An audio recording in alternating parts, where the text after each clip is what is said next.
or good evening, I don't know, it's evening or afternoon yet. Anyway, it's a great pleasure and a great honor for me to be here and to talk to you about such a sensitive issue as strategic culture of Russia and Ukraine. Probably you think that I'm very greedy. I'm covering just 2 states, which is not so easy. But yes, I do, because before I met probably researchers on different type of strategic cultures, everything except Ukrainian one. So our department recently published the monograph, which is dedicated to the strategic culture of Ukraine, but probably it's not so interesting for you, and the main interest is just how Ukraine is different from Russia, because usually Ukraine and Russia is very much identified here, one with the other, especially by Americans, who always, when I'm saying that I'm from Ukraine, the most common question is, it somewhere in Russia? So it's not in Russia anymore. This is a good news. And the bad news, all the bad news, so I won't probably come back to it, or I will come back to it during my talk.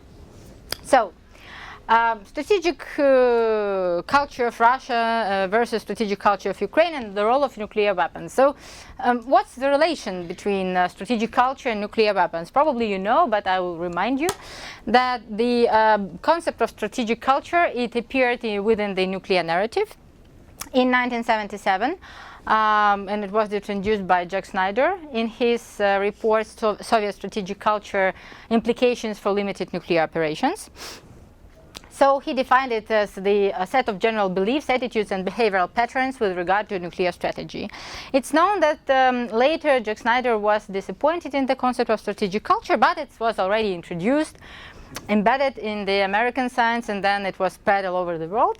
And one of the most, I think that not common but comfortable for me, is a definition which was given by Alistair Allen Johnson in 2009, where he defines strategic culture as the set of shared beliefs, assumptions, and models of behavior derived from common experience and accepted narratives, which determine appropriate end of means of achieving national security objectives. So basically, strategic culture is the portrait of the state in the field of security, and first of all, the issues of the hard security. So what issues are we passing by? First, the states, it's a formation of the states and their self-perception, which is very important, because I think that the main difference is embedded in here in these issues. Again, the state's perception of the threats and the ways of enhancing their security, and finally, nuclear weapons in the state's strategies.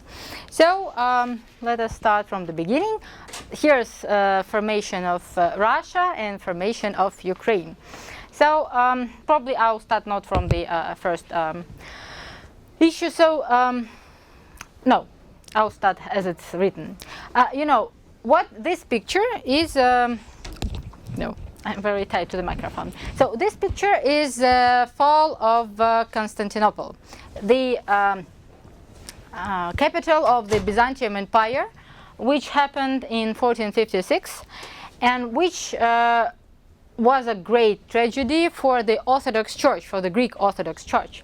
So at that moment, when Constantinople was already attacked by the Ottoman Turks, the patriarch of the Greek Orthodox Church, he wrote to the Pope a letter where he asked help to support Constantinople with the Pope's military troops.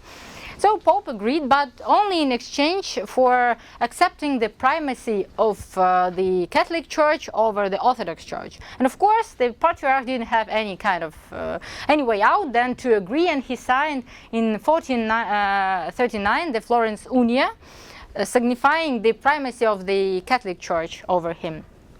And it didn't help. Constantinople fell in 1456.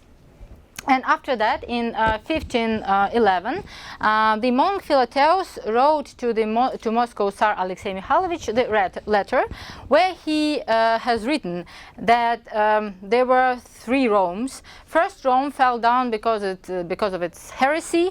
The other was ruined by the Ottoman Turks, and the third Rome stand still and it will ever stand. So he said 2 Romes had fallen, but the third stand fast, a fourth cannot be. So he presented Moscow as the third Rome, the center of the Orthodox civilization, and having the ambition to present the whole Christian civilization for some reason. After that, it was a Moscow state, right, a Moscow kingdom. After that, recently, Moscow kingdom started to grow, and the main principle of establishing the great regional at that moment state was the principle of gathering lands. So gathering lands was just, to enhance its security and its significance in the region. Moscow just conquered bordering states, mostly Tatar states, and this principle of gathering lands is the main principle of creating of the Russian state. So any time when Moscow is threatened to lose any kind of its lands, the reverse threat is working. So because it has created from gathering of the land, so any kind of losing the lands presents a very significant threat for the conscience of the Moscow authorities, even up to now. What happened at the moment in Ukraine? Absolutely different thing. Geographically, unlike Russia, Ukraine presents flatlands very open for the neighbors' penetration. So probably you can't see it, but this is the map of Ukraine. And at this map, so this territory was acquired by Austrian Empire. This territory was acquired by Russia in the beginning of 18th century, 17th century. This is later, this is later. This was acquired by Ottoman Empire. So in fact, Ukraine was torn between neighbors. There was no such state as Ukraine for a long period of time.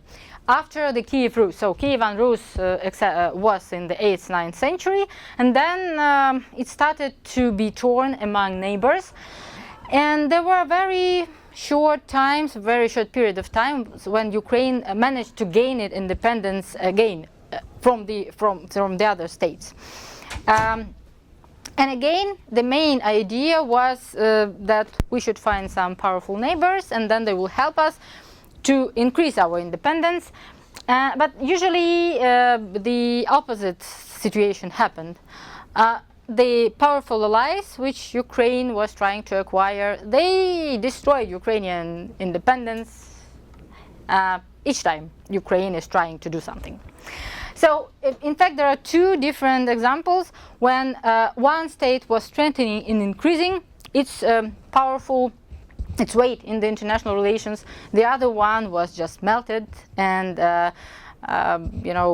dissolved between the other states, unfortunately.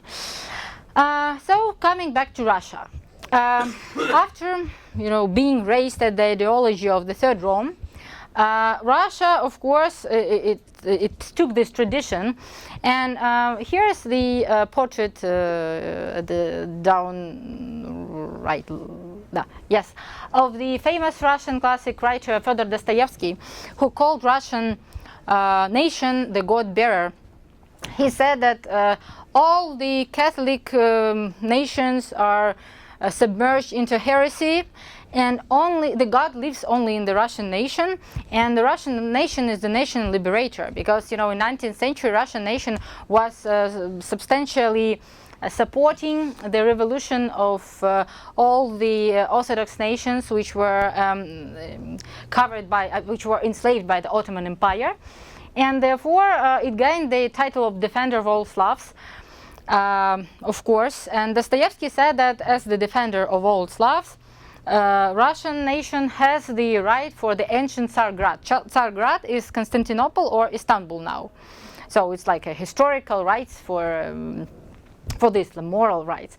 Also, this Russia always has this missionist worldview, and it was the cradle of the world revolution. During Napoleonic Wars, it was the cradle of saving Europe from Napoleon.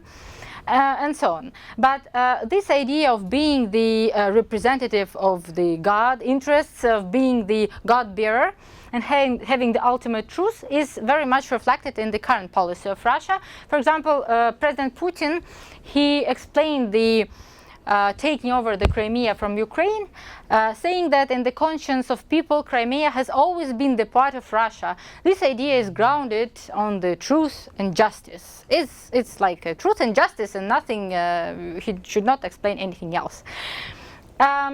Also, we have a current ideologists like Alexander Dugin. He is like upper picture. He is the professor of Moscow State University. He is a very revanchist, racist and conservative and chauvinist guy. Yeah, I mean, he's forbidden to enter Ukraine. By the way, because he said that of course Ukraine is not a nation; it's something derived from Russian nation. So it's very natural to take Ukraine because there is no Ukraine. This is a region, and also he says that Russia presents a katechon. It's something who prevents the coming of the Antichrist to the world. And the Antichrist is very much connected with the death of empire. So democracy is the Antichrist in Dugin perception. Therefore, the West is very much associated with Antichrist. And Russia still has the remnants of the empire within. Therefore, it presents the only barrier for coming of the Antichrist to the world. So you see, it's the idea of a great mission, the idea of empire, the idea of confronting the democracy is very much embedded in Russian strategic worldview. Speaking about Ukraine, there were some period of time when Ukraine could gain its independence. For example, in 1645 there was a war for independence in Ukraine, where the Cossack Bogdan Khmelnytsky, he took a very significant territory. He managed to conquer significant territory with the other Cossacks and Ukrainian people from the Polish state, from the Polish Lithuanian Commonwealth. And when the young Ukrainian Cossack state was formed, the first thing they started to think about was how to secure and to strengthen the statehood. And the main idea was to find a powerful ally. And the most natural powerful ally was, of course, somebody who is close to us with the language, the history, the culture, and everything else. And of course, there were Moscow Kingdom. So this is the picture. The upper picture is the picture of signing so-called Pereyaslav Treaty, which signified the alliance between a new young Ukrainian Cossack state and Moscow Kingdom. Later, Moscow successfully used Pereyaslav Treaty, saying that Ukrainians just asked Russians for taking them into the framework of their territory, and later it was the pretext for making Ukraine just a part of the Russian Empire, like Malorussia, small Russia. So it's a usual way how Ukraine was losing its independence. Every time Ukraine referred to Russia to strengthen its independence, and then Russia destroyed it. It happened many times in history, even later. But there is one interesting peculiarity of Ukrainian strategic culture. When Ukrainians are respected, it's fine. They are ready to integrate and to dissolve and whatever, losing their independence and identity. But when they are not, when they feel that they are oppressed and humiliated, they were very much inclined for the revolts. And then they destroyed everything. Even a very popular in Russian in 19th century historian Nikolai Kostomarov, who wrote article on two Russian nations, about comparing Russians and Ukrainians. He said that during Kiev Rus, when people in Kiev didn't like their rulers, they just destroyed the rulers, they changed the rulers, or they changed the order, but he said that after they changed the order, no one cared what happens next. So they could destroy everything easily, but no one cared next how to build it. This is the bad thing about Ukrainian people. Yeah, I should be objective, of course. The same thing about threat perception. You see, this is the picture from some of Russian newspapers associating the United States with the greatest threat to Russia's, dominance not independence, not sovereignty, but dominance over the parts of influence. Because Russia perceives international relations as the permanent fight between two powers, and of course as some kind of pie which the greatest powers should divide between each other. So the best optimal system which Russia ever could imagine and still imagines was the Yalta-Potsdam system, created after the Second World War, when there were two superpowers dividing the world into two, and this was perfect for Russia. So as soon as Soviet Union broke up and NATO started to enlarge, and taking over Russian traditional territories of Russian influence, Russia started panicking because, okay, it transferred from the gathering of lands into the losing of lands, and it's the reverse progress, or it's a game. So therefore, Russia has this deep feeling of insecurity when it starts losing lands. It always has to have some buffer zones to feel itself more or less comfortable. It always has to have some dividing lines to feel that the future is predictable, that no one will take its independence and sovereignty, because Russian is very much crazy about all the geopolitical concepts of Mackinder and about heartland, that Russia is the heartland essential for taking over by the West, of course, because the one who dominates heartland dominates the world. So Russians are feel themselves very uncomfortable when they are losing some territories, even the influence. So what happens, what concerns to Ukraine? Ukraine lost its independence as a result of the actions of Bogdan Khmelnytsky in the 17th century. Then in the beginning of the 20th century, when Russian Empire faded away, in fact, Ukrainians also started to build its independent socialist state. And the main question of Ukrainians at that moment was how to build it, by ourselves, with the help of Polish partners, or with the help of Russian colleagues who also were concerned with building the independent socialist republic. And of course, what was the most natural way to build it? Of course, with the help of Russian colleagues, because they are always helping, So I think that it shows that Ukrainian strategic culture has a very low threshold of pain. So Russians can destroy easily but they still will go to Russians as the most natural ally, because also what is interesting, that Ukrainian culture is very much inclined for the convergence and for submitting to other cultures. If they are respected, if they feel comfortable, then it's fine. Unlike Russians, Kostomarov also once he gave a very good example when comparing Russians' strategic culture to Ukrainian ones.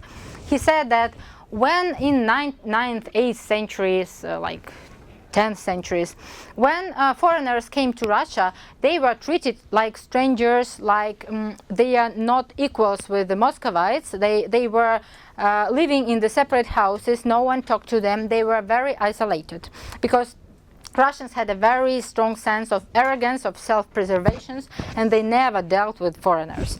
As for Kiev, in the meantime, when foreigners came to Kiev, everyone welcomed them, they were sitting at the same table, they were talking, they were inviting to any place and any house as equals. So no one thought that foreigners are different, and they easily talked to them and conversed with them and then made marriages with foreigners, and nothing prevented them. So it shows that differences between cultures, that Russian culture is very much closed and not very inclined for the for integration, and also for the dissolution, unlike Ukrainian culture, which is very open. And this is the bad and the good thing. The good thing is that it's friendly, and the bad thing is that it's very easy, can be dissolved in the other cultures.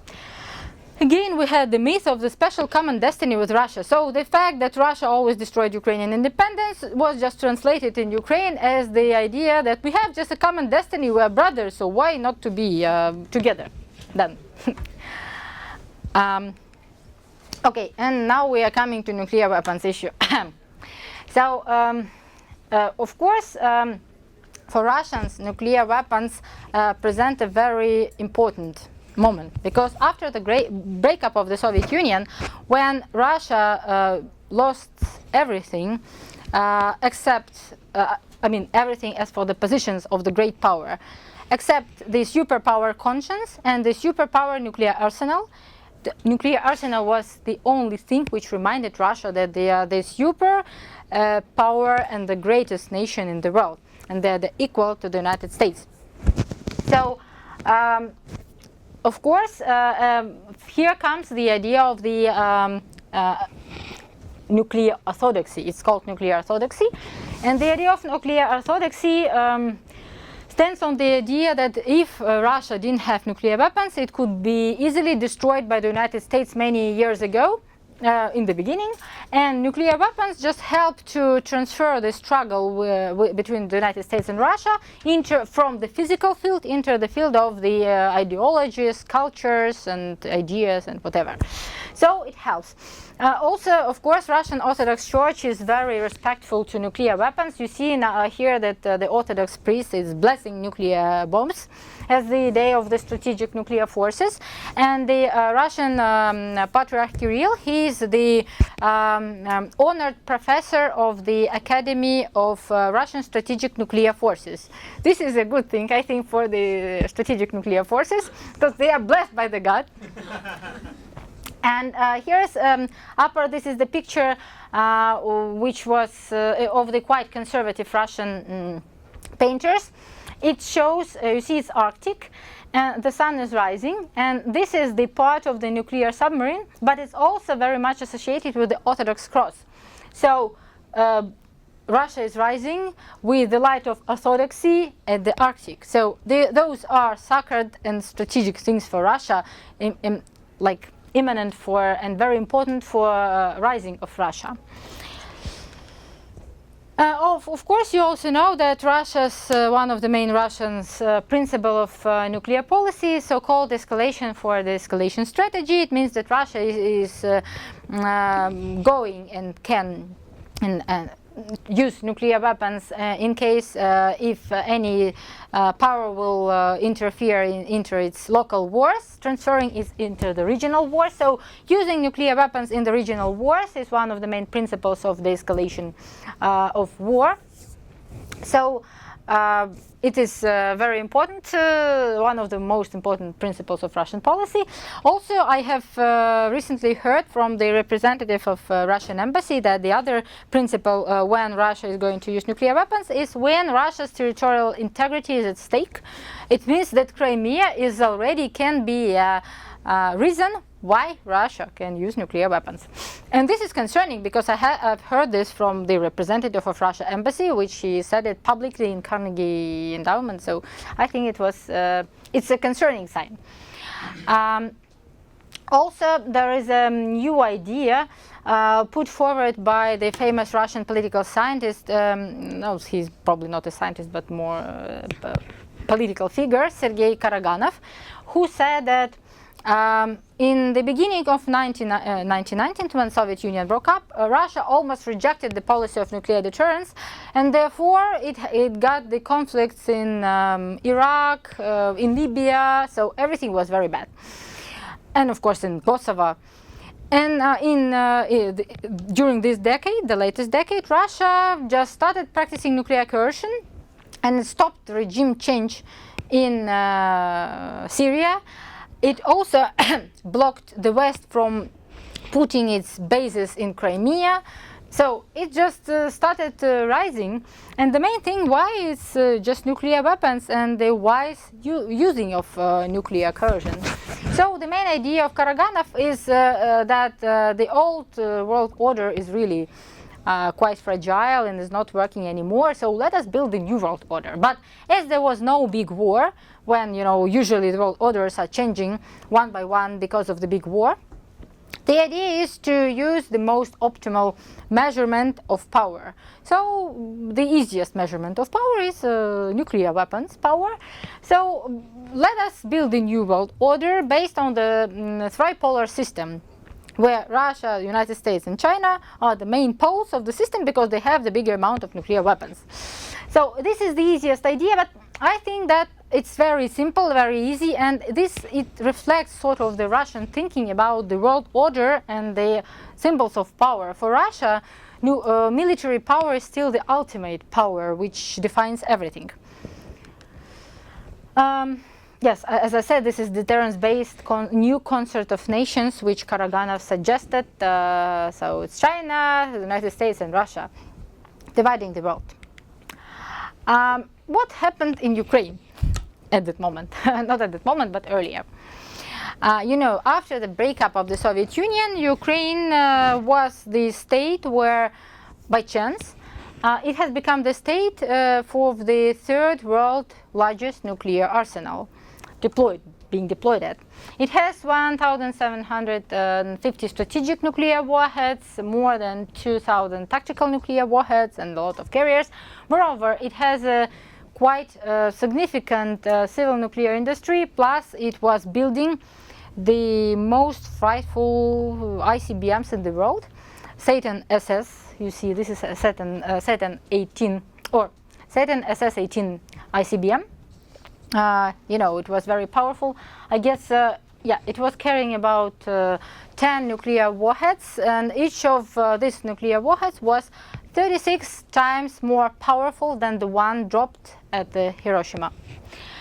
And for the comparison, once I've heard that even today, Russia is targeting each place of strategic importance in the United States with three such kind of these ICBMs, and they are still used by Russia, by the way.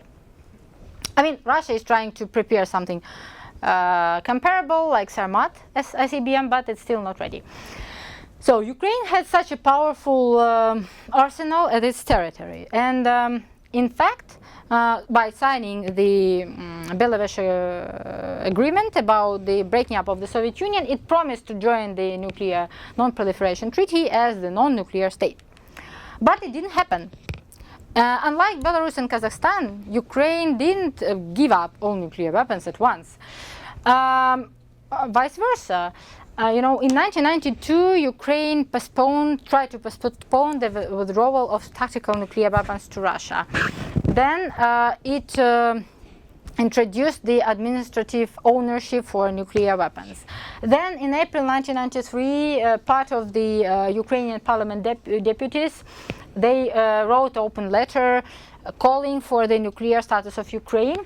And in June, the future President Kuchma, at the time he was a prime minister, he proclaimed the necessity for Ukraine to become a transit nuclear power, something very new. But anyway, he said that Ukraine should retain some powerful arsenal of deterrence of threats.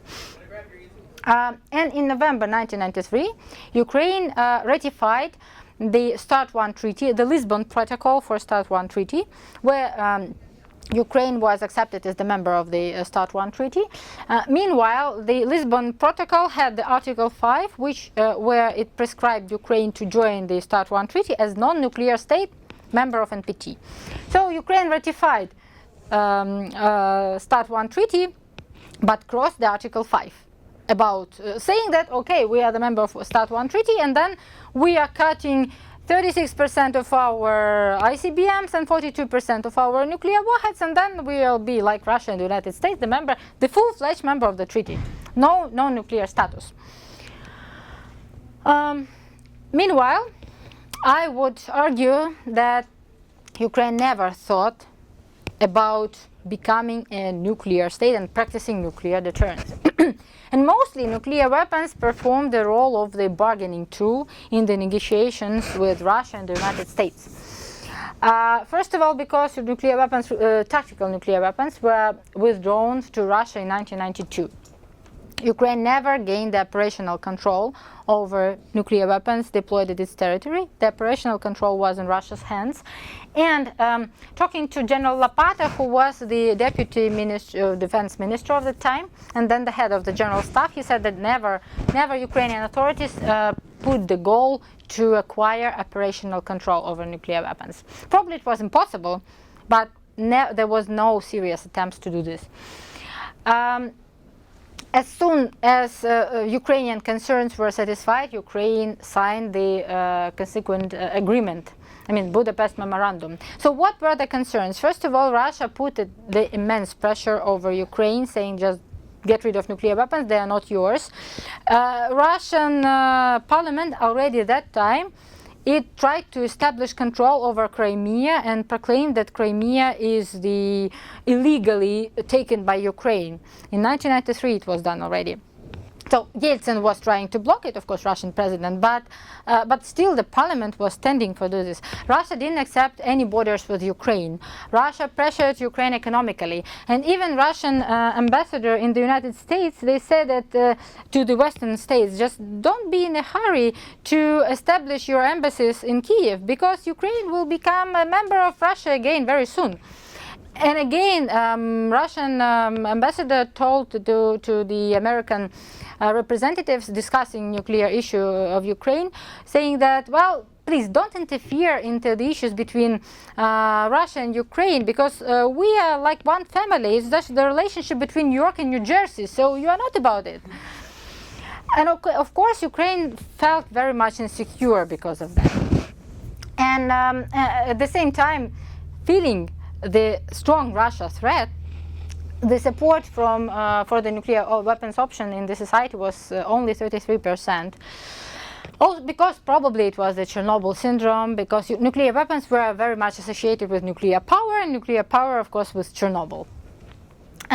Again, this is the quote of first Russian President Kravchuk. Ukraine and Russia lived together for 350 years. They never applied weapons against each other and will never do, said Kravchuk, who knew everything probably. He said it in 1990s. Now he calls for the withdrawal from the NPT because he doesn't believe what happens. The reasonable question, were there any concepts or ideas whether that Ukraine should acquire nuclear deterrence to deter the Russian threat? Yeah, it was the concept coming from John Mearsheimer about that. We know it. Yeah, but John Mearsheimer is not Ukrainian. The bad news that he is not Ukrainian. Were there any kind of Ukrainian concepts about it? Yes, we had the General Talupka, who was the deputy of Ukrainian parliament, and who thought that Ukraine should retain nuclear weapons. But of course, as Ukraine can't control nuclear weapons, the best thing is to retain nuclear weapons in the alliance with Russia. So the operational control will be in Russia's hands, because Russia is the most natural ally of Ukraine, and it will obviously help Ukraine to deter the threat from the biggest world threat, which is the United States. This was the only idea, yes, for retaining nuclear weapons, after all. But when the United States interfered into this dispute between Russia and Ukraine, and suggested Ukraine and Russia some diplomatic steps. By the way, the first thing which was suggested was the program of non-Lugar, financing the nuclear disarmament of Ukraine. Here you see the destruction of the silos, of the ICBM silos, and all the sunflowers were planted at the territories where silos were exploded. When Russia finally agreed to respect Ukrainian territorial integrity and borders in the Budapest Memorandum. The Budapest Memorandum was signed, and the main thing which Ukraine victoriously presented to its public was the fact of the security assurances given to Ukraine as the main tool of strengthening its independence, sovereignty, and the new way to the international community. What is interesting, and it's very showing probably for the strategic culture of Ukraine, that before 2014, the main idea to prevent conflict in the military doctrine was to refer to the UN Security Council, telling the states guarantors, as for the Budapest Memorandum, to support and to help Ukraine. So it was the main tool of providing Ukrainian defense. So this is interesting. So nobody cared how we can provide our defense with our army. We thought that the big, strong, good partners will help us to do this. And of course, the main thing was that Budapest Memorandum and nuclear disarmament provided Ukraine with a passport to the international community of civilized nations. Because the most thing Ukraine wanted is to integrate into the world democratic community. Yeah, so it did, but finally Budapest Memorandum, didn't help with to provide Ukraine with this independence. So coming to the conclusions. You see, strategic culture of Ukraine is very different from the strategic culture of Russia. There are a lot of signs how different they are.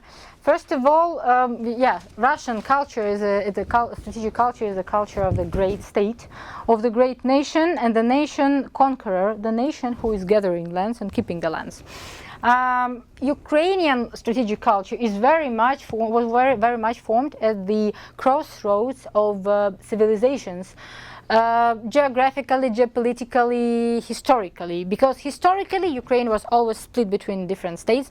Geographically, it was always split between different states, and even now, when Ukraine gained the independence, it's still it's not the bridge between civilizations, between Russia and the West. It's a gap between Russia and the West, and the gap comes through the center of the territory of Ukraine, almost, and it also makes a big obstacle for the formation of Ukrainian nation.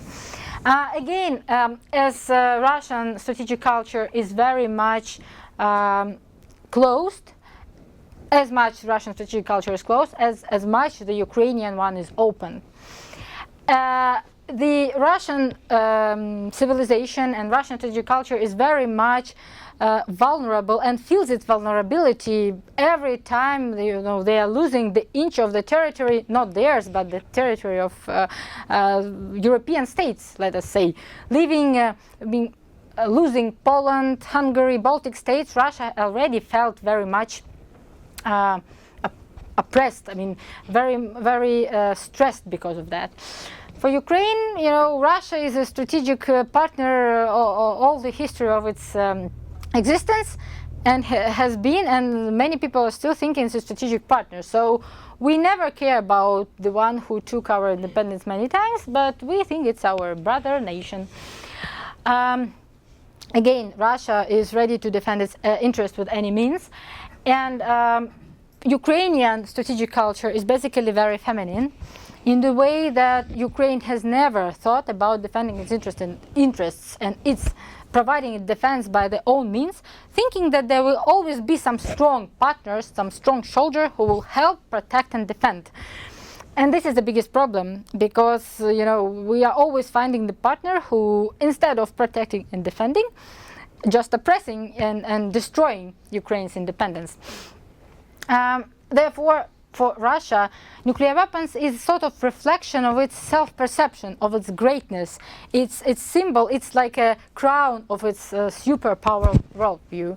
Ukraine didn't have a superpower worldview, and I believe that even didn't have a great power worldview. Therefore, nuclear weapons was always just a bargaining tool or something we can exchange for some kind of guarantees. So now we can, coming back to the situation of how Ukrainians perceive nuclear weapons now, I can tell you that now the support for the nuclear weapon status in Ukraine is about 49.5% among the population, 49.5. And it raised since 1992 from 33 to 49%. As for the support to the integration into NATO, it raised since 2013 from 17% up to 16% up to 78% today.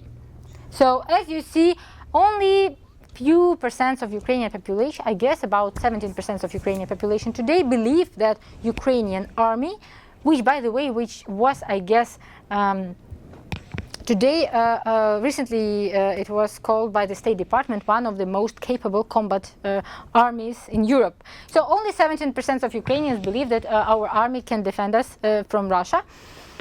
And they believe that NATO can, because we are always looking for a strong partner, unlike Russians, who are a really strong partner.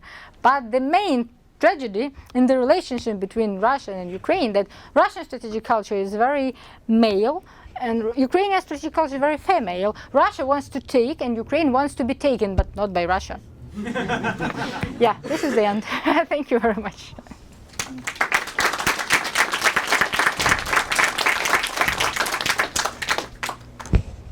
Yeah, I'm ready for your questions if you have any.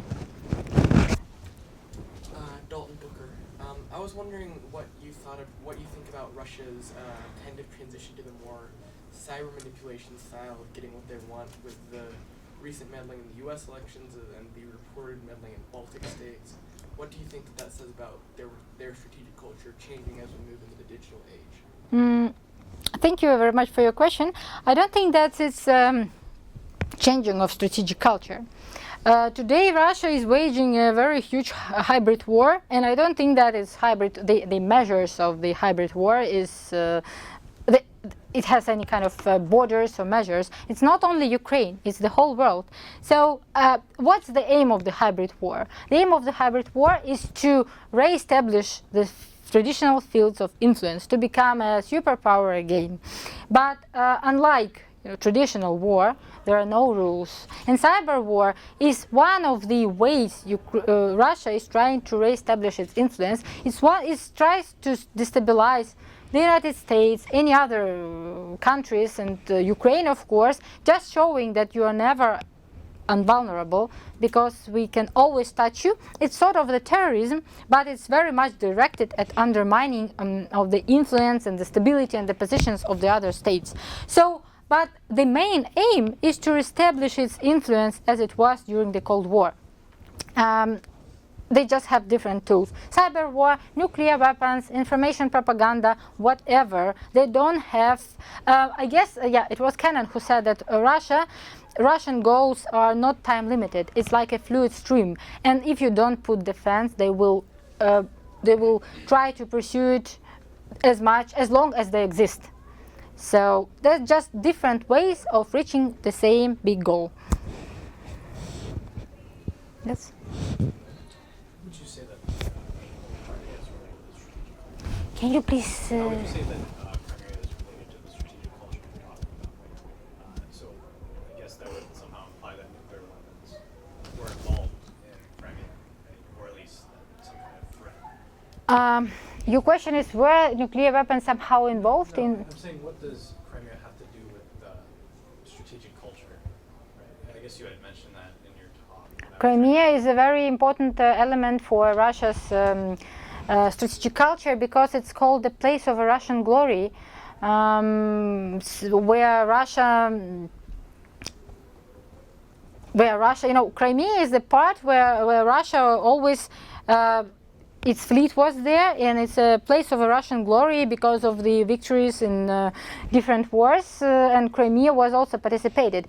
So Crimea is to some reason, it's a part of the Russia's war history, and therefore, as far as the war is something sacred for the Russian thinking, Crimea can be divided from Russia, because it's very much it's a heart of Russian self-perception, war self-perception, hard power self-perception. Yes. What would you say the perceived threat of North Korea is in either of these cultures? I mean, not really in terms of like alliances or who would side with who, but just like the general threat, if there is a threat. You mean as for the relation to what? North Korea. What do they think about North Korea? Russia? Mm-hmm. Yeah. Oh, okay. or Ukraine, either one. Do they I don't think that. Of course, Ukraine officially condemns North Korea, and everything is connected with North Korea for the breaking of the non-proliferation regime. As for Russia, I think that it's much more complicated thing, because Russia is happy with anything which would divert the attention of the United States from pursuing to the West and so on. So I think that Russia is, to a certain extent, Russia is happy with the activity of North Korea, and also that they're happy that they can present itself as the mediator in the conflict. At least they are trying to put themselves as the mediator in the conflict between the United States and North Korea. And recently Putin was already reproaching Trump for being not a little bit rude in his quotes as for the North Korea, saying that like intelligent people do not behave like this, presenting that he is a very intelligent and in the Russian way, intelligently person, which sounds really fun. Yes? This is a little bit off topic, but it does have to do with the buffer zone.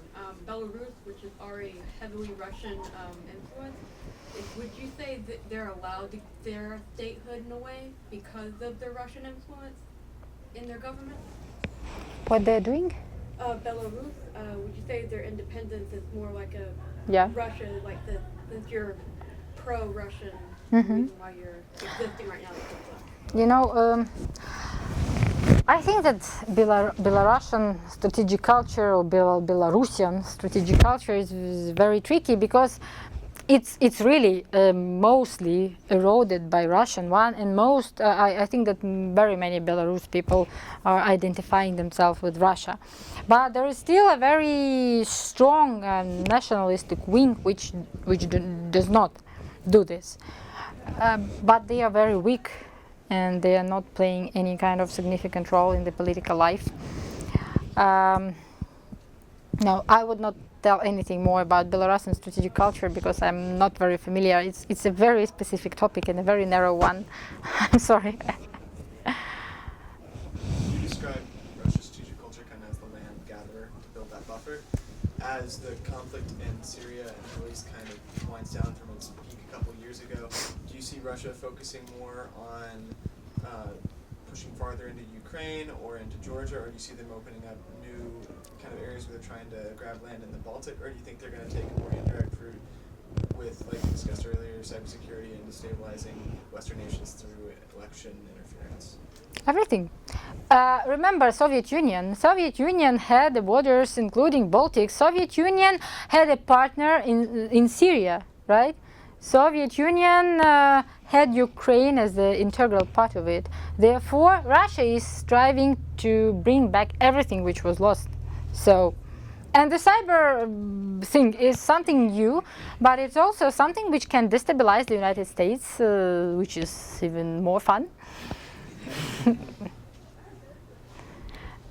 Yes? What's your prospect on the joint effort that United States and Russia have on reduction of nuclear weapons? Because based on your analysis on strategy culture, Russia sees themselves as an identity with the nuclear weapons, right? So then does that mean discounting the joint effort for the reduction in the future? It depends to what extent you're going to reduce nuclear weapons. Of course, Russia is interested in, of course, arms control and disarmament are very different things, right?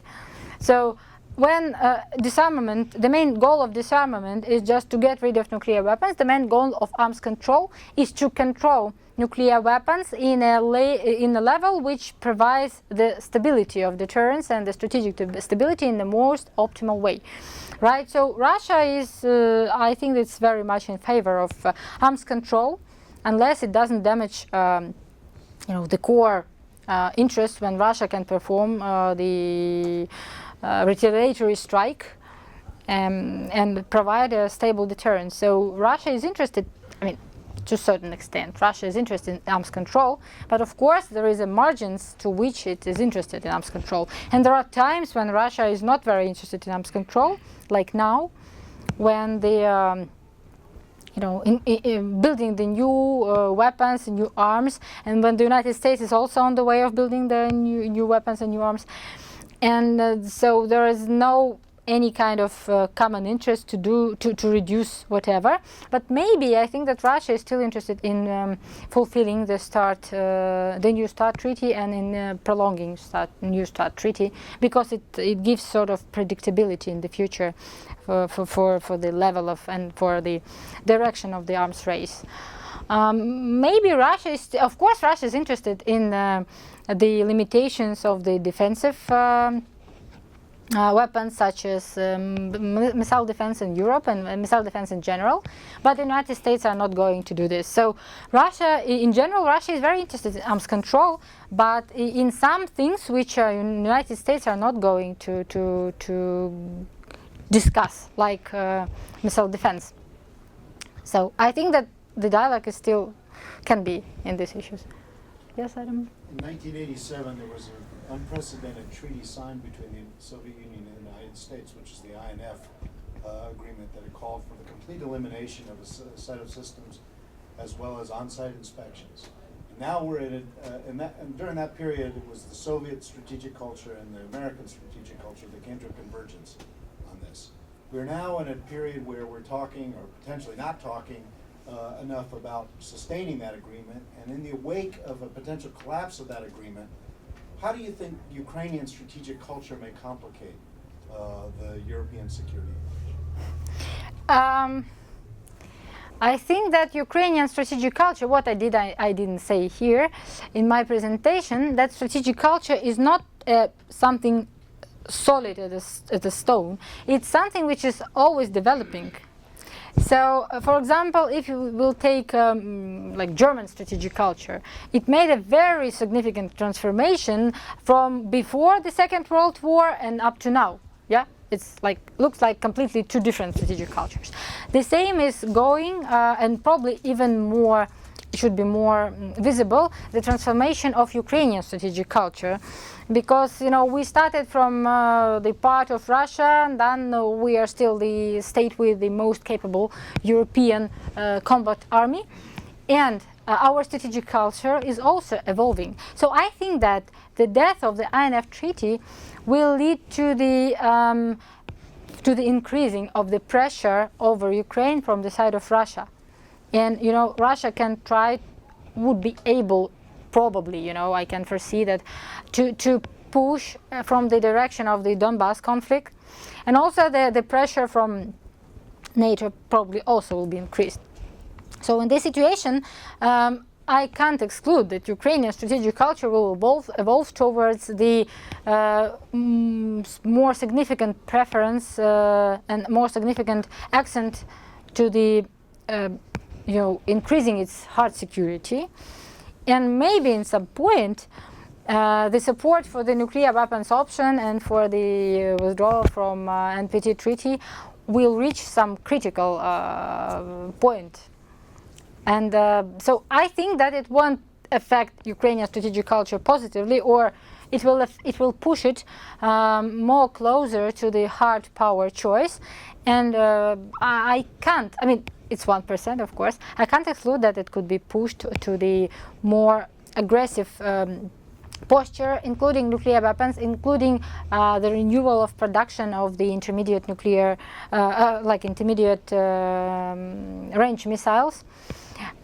So anything which will provide more defense against Russia can also be regarded. So I think that the death of the INF Treaty will affect Ukrainian strategic culture critically. Of course, if we'll have some time and we won't be conquered by Russia at that moment. Yes, Rachel. Yeah, so actually, I would follow up on Adam's question about the feasibility or the practicality of that, because your last two bullet points here on the Ukraine side suggest either indigenous Ukrainian pursuit of its own nuclear capability or attention to NATO. And it's hard for me to know which is the less likely development in the future, because both of them seem deeply problematic for either the United States or Russia or both. So where does that leave Ukraine? Because both of those strategies seem like maybe non-starters. And then just a small point about something you had on a previous slide, which was the security assurance that Ukraine might have had in the sort of 90s or earlier 2000s. What exactly did that look like? Because I don't suspect they had a security guarantee. Yes, but they had. Okay. So what exactly was Okay. So there are two questions. I don't know. Let's start from the security assurances, right? So in Budapest Memorandum, the United States, Russia, and other nuclear states, they provided Ukraine with the security assurances, assuring its borders, sovereignty, economic stability, and also promising not to apply nuclear weapons against Ukraine. The trick is that in Russian and Ukrainian, assurances are translated as guarantees, and even in French. So there are no assurances in our language. So United States were behaving in a very wise way. You know that you gave assurances, so everything else is not important. But we were receiving, probably our diplomats also knew, but our public knew that we received guarantees. And this changed something. So we really were sure that it matters. Yes. And by the way, I even met some comments of the American experts of that time, and they said, of course, we gave assurances, but if the greatest superpower is assuring someone in something, it still matters. Yes. It still matters for now, I think, for the United States, but you know, when Russia is the confronting power, it matters much less, I think. As for the future of Ukraine, which is less likely to be in NATO and less likely to be nuclear state, you know, you never know. If you look at our cooperation with the State Department and with NATO, it looks as Ukraine is still, you know, behaves as the little bull who is trying to hit the wall. And usually, so for now, the dialogue is about discussing. I mean, Ukraine is waiting that this summer the summit of NATO, which will be organized this summer, will make up the decision to suggest Ukraine the membership action plan. They still said it, that you promised, and that we have a hope. We have a hope for the membership action plan. I don't know whether this plan can lead us to the membership, but as I said, probably at the lecture before, I think that the only way is to increase our, you know, to make a defense reforms, to make economic reforms, to raise the level of living, to build a European or like normal democratic Western state in Ukraine with a powerful army. And then Russia is not always so powerful, it's not always so influential, it has its own problems. So maybe in 20, 50, 30, 50 years, there will be some time as when the collapse of the Soviet Union happened. Yes, something happens also with Russia. It could be more concentrated on its internal problems. And that will be the best chance for Ukraine to use the opportunity to enter NATO in a very fast way. Yes, the gentleman here also had a question. Do you see the conflict between Ukraine and Russia right now as being perennial? It is a stalemate, or do you see Ukraine having a pathway to push Russia out of Ukraine to the extent it would be eligible to join NATO? I don't think that there is any kind of opportunity to join NATO now, because for Russia, Ukraine is still a part of Russia. I think that in the conscience of the common Russian people, of the leadership of Russia, Ukraine is still a part of Russia. And no matter what happens in the Donbass conflict, Ukraine will be still a red line for Russia, as for everything. So I don't think that in the current situation anything could happen that Ukraine joins NATO, because it will mean a casus belli for Russia with the West. So this is the thing. I mean, Ukraine is the state which Russia would never give. I think that Russia still thinks it's like a Texas for the United States. So if Texas would ever have a great wish to join Russia, I think that it will be not a very good reaction from the side of the Washington, D.C. So for Russia, Ukraine is not an independent state, and they never perceived Ukraine as an independent state. I recently talked to one of the most liberal Russian researchers of nuclear weapons, and he said that, oh, I'm very much sorry about our conflict in Russia and Ukraine. I understand everything. It's a big sorrow, but just accept that Ukrainians and Russians are the one nation. So what's the problem? So because it's very much embedded in the minds of people, and really we are very converged. There are a lot of Ukrainians moved to Russia and a lot of Russians moved to Ukraine. If you ask me if I'm pure Ukrainian, no, of course no. I have a lot of Russian blood in me, but I perceive myself Ukrainian in a political way, because I don't want to be associated with this political regime. But I also want to be associated with Russian language, Russian culture, something which made Russia a great spiritual nation. But it also made it a great expansion nation, and and a great authoritarian nation. And this makes me not to wish to being not a part of Russia, but to be a part of some other nation, which is Ukraine. Somehow looking like Russia, but very different in the way that it's going to become a part of the world democracy. And most of the Ukrainian people are today not associating themselves with Russia, still staying in Russian language, Russian culture, and so on. Yeah. Yes? So right now, Ukraine is building a very big, very expensive nuclear waste storage facility in the Chernobyl solution. I've heard that this is going to be used not only for Ukrainian waste, but for perhaps European Union nuclear waste. Is this a political move to be closer to Europe, or is this just for Ukrainian infrastructure? Yes, I think that it also can be a storage for Europe, and I think that there is not many political things that just money, because we'll take a lot of money for this for storing European radioactive waste in Chernobyl. And really, Chernobyl is really empty, so it is not using in somehow bringing any profit to Ukraine. So they just thought it could be profitable for the economy. Yes. Potential would you say there is for collaboration between U.S. and Russia in terms of nuclear energy?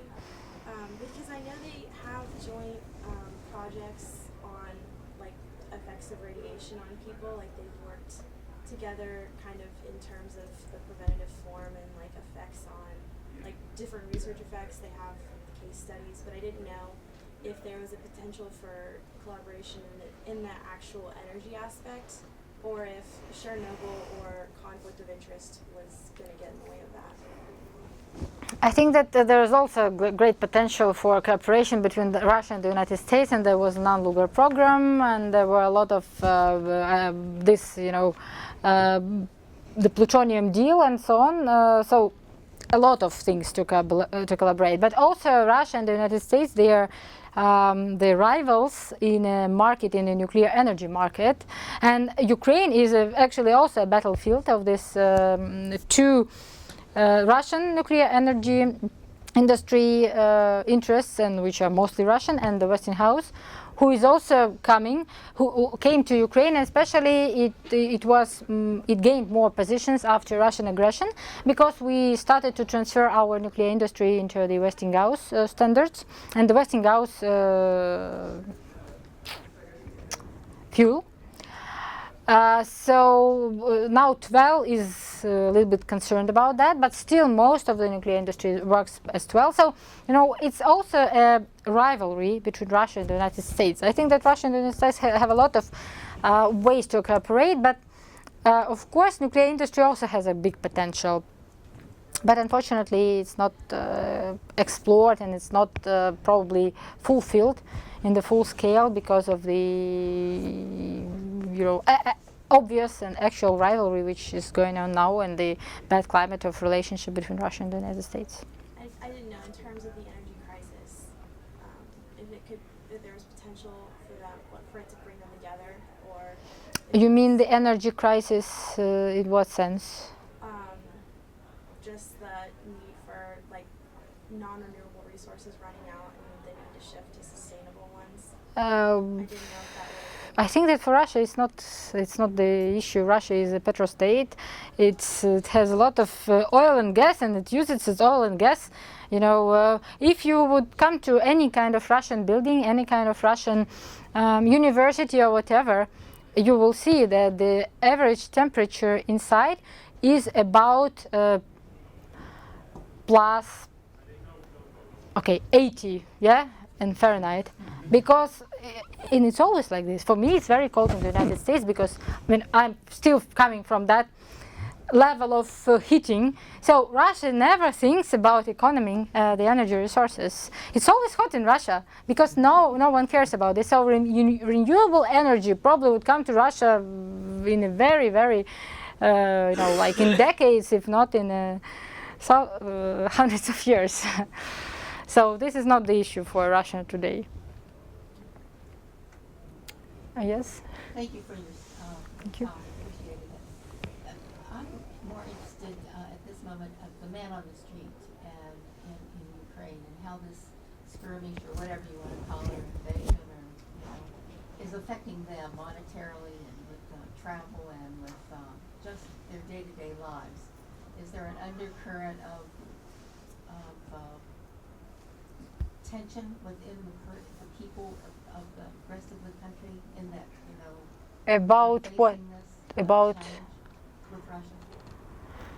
Of course, this affected. I mean, many people in Ukraine they have relatives and friends in Russia, and many of them were just broke their ties with friends and relatives in Russia because Russians in the beginning of Russian aggression and annexation of Crimea, they were calling and telling like, please come to us because fascists are here. They are killing people in Kiev. Just come to us. And when Ukrainians said that no, there are no fascists in the streets and nobody kills anybody, they say no, you are probably you are afraid of your regime. Just come to us, and we trust only our news, Russian news. So many people, because of this nonsense, they just broke the ties with Russians, and many people are not going to Russia. For example, I'm not going to Russia, not because, yes, I don't have relatives there now, but I'm not going there for the conferences, but because I don't feel myself secure in Russia, actually. But of course, there are some people who are still going to Russia because of some needs, but the amount, of course, of the migration from Russia into Ukraine is probably significantly decreased because of the crisis, and even the transportation problem. So our airlines and Russian airlines, so they stopped connection. So I can't, for example, if before there were like 10 flights from Odessa per week to Moscow, now there are none. We can fly only to Minsk and then from Minsk to Russia. Of course, it affected the way of people communicating. Also, it affected, of course, the way of communication between colleagues. I have many Russian colleagues who are very nice and very pro-democratic people and very anti-Putin ones, but they are not writing to me very often because I think that they feel not very comfortable and they feel that that's some level that there is a certain control over whom people are communicating with, and with whom they are, and about what they are talking about. So many people just stopped writing me, and you know, it's a problem because, you know, on people-to-people level, it affected them significantly. Okay, yeah. I'm curious to know, I guess, what role, if any, Ukraine as a growing democracy would play in the strategic culture as maybe a strength or a vulnerability as they progress as relation with Russia and Ukraine. Can you please? Yeah, so the democratic institutions, so like a growing democracy, maybe what role that plays in strategic cultures in their mind with Russia and Ukraine? Yeah, this is an interesting question because, you know, Russia was very much so the biggest nightmare of Russia is Maidan in Moscow, and the fact that Ukraine is very close to Russia in language, culture, religion, you know, people-to-people level, social things, made it even more. It made it even a bigger threat because they, as Maidan happened in Kiev, they can easily imagine that similar scenario can also be implemented in Moscow. That is why they're so hating of these color revolutions and Maidans, and they call that they're inspired by the West, that the West made Maidan and the West made all these revolutions because it could not happen in Russia. And they are very strictly controlling what's happening in the way of, in the field of protesting, because there is a strong protesting movement in Russia, but it is strongly oppressed. And recently they were protesting, they're protesting all the time. But they are doing everything. They're arresting people, they are using informational propaganda against them. For example, one of them, not one of them, I would say that the best popular and one of the smartest Russian writers, Boris Akunin, he had to leave the country because he said that I'm tired of going along the highway and looking at the blackboard where I'm presented as a devil. So they're doing everything to oppress this opposition, to oppress this protest interest. So again, the death of Nemtsov, who was the potential leader of opposition. There is no any really working and viable leader, and no any real alternative to Putin, because he just destroyed any alternative. That's it. So and the worst thing is that Russians are so close to Ukrainians that they theoretically can implement the same situation. But of course, the authorities are doing whatever to prevent them from this implementation. So in that way, Ukrainian situation, Ukrainian revolution is a very significant threat for Russia and for Russia's authorities, current authorities. Yes? So I kind of wanted to follow up on the last question. So I think it might be involved a misunderstanding of what you're saying when you say strategic culture, right? So you described that nuclear weapons both fuel Russia's desire to be aggressive and expand, and also are a result of that, right? A result of their kind of aggressive male attitude. So I guess, how does Russia leverage this arsenal? Right? So, for example, when talking about strategic culture of Russia with reference to Ukraine, right? I guess I get the assumption that there's some kind of leverage of that nuclear arsenal, right?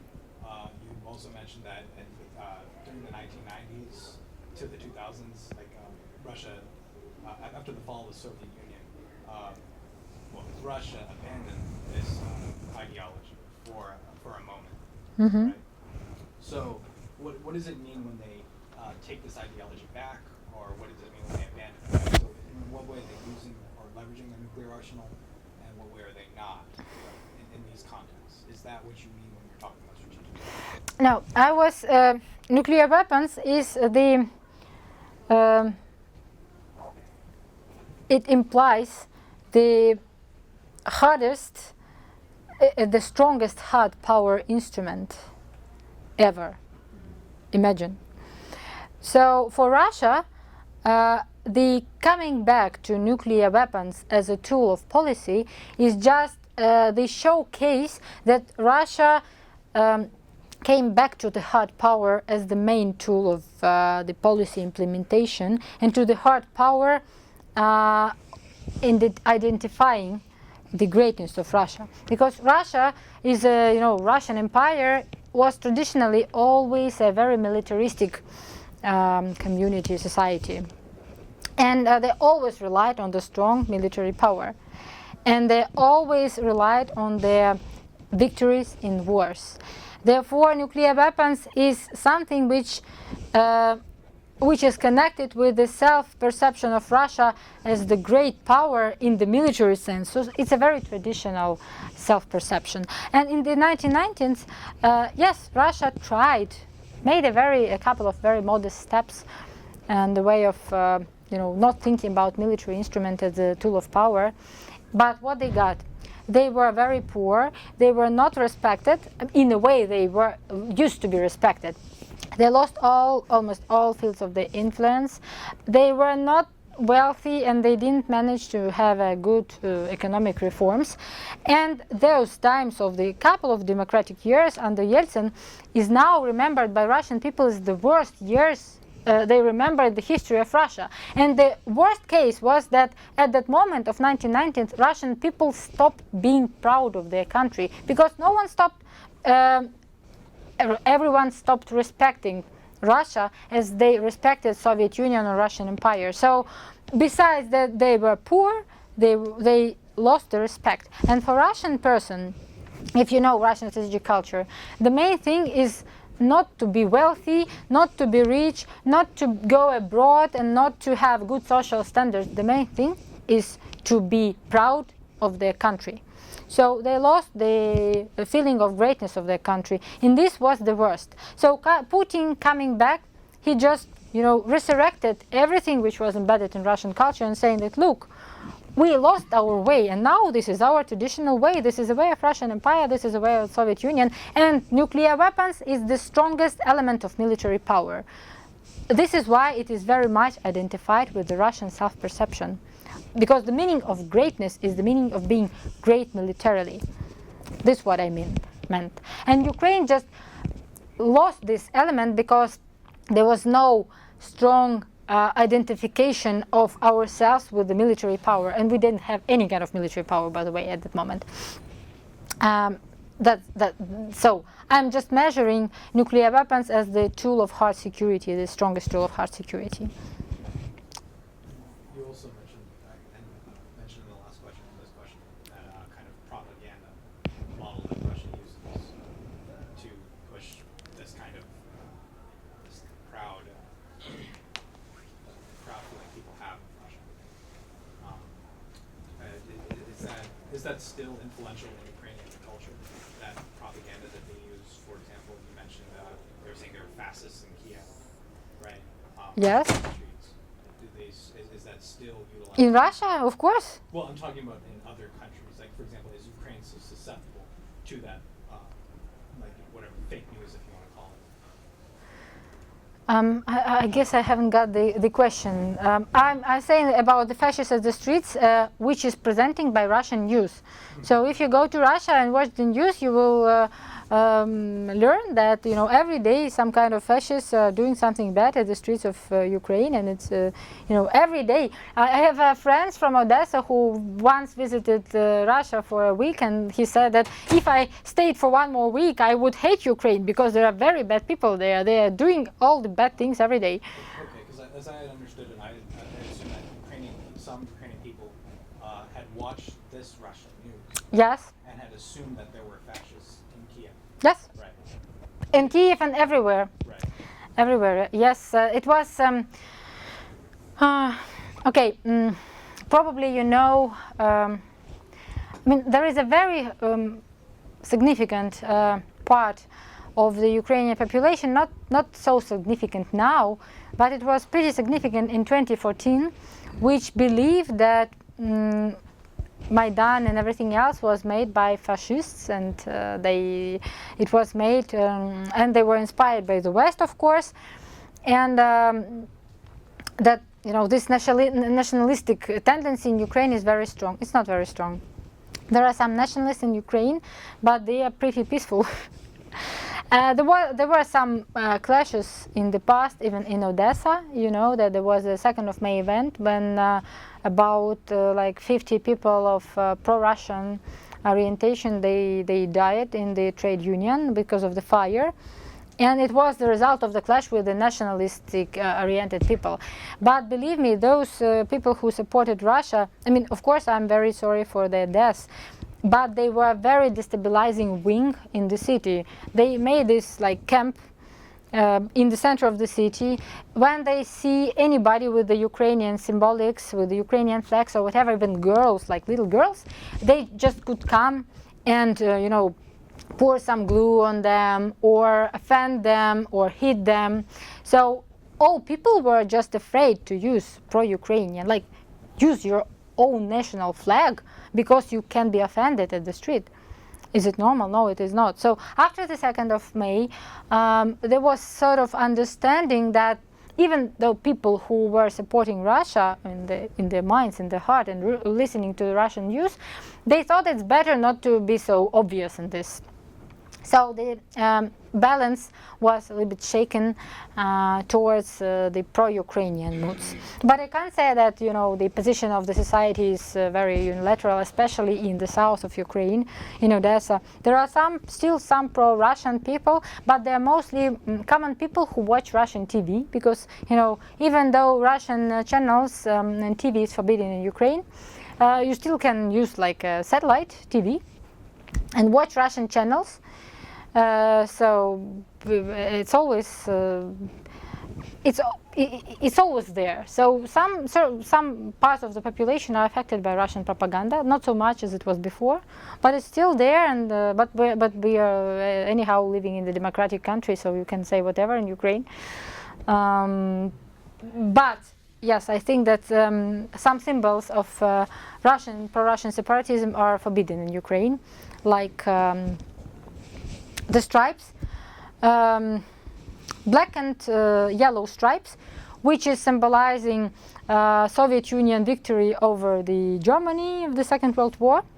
It was also symbolized by the pro-Russian separatists in Ukraine. So now not those colors, but those stripes are just forbidden by the Ukrainian government. So you can't use it as the symbol of symbolics. I mean, you can, but you'll be charged because of that. So there is a sort of attempts to forbid some kind of Russian influence. So I don't know if I answered your question.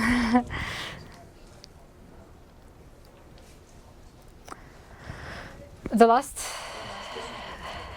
yeah. To what degree is President Putin a product of Russian strategic culture, and to what degree has he been able to use it for his own ends? I think that the answer to your question is in your question. He is 100% of the product of Soviet strategic culture. He was born and raised in it in the KGB environment, so he's the pure product of the Soviet strategic culture. The best, enjoyable situation for him probably was his youth in the KGB, and it was the man who said that the greatest geopolitical disaster of the 20th century is the collapse of the Soviet Union. So you can imagine that his worldview, now he is very much enjoying, feeling himself the one who is restoring the broken system and the broken positions of Russia. I think that he is pretty happy with himself, and this is, he is probably the implication of the Russian and the best reflection of Russian strategic culture up to today. Yeah, I think that's all. Thank you very much.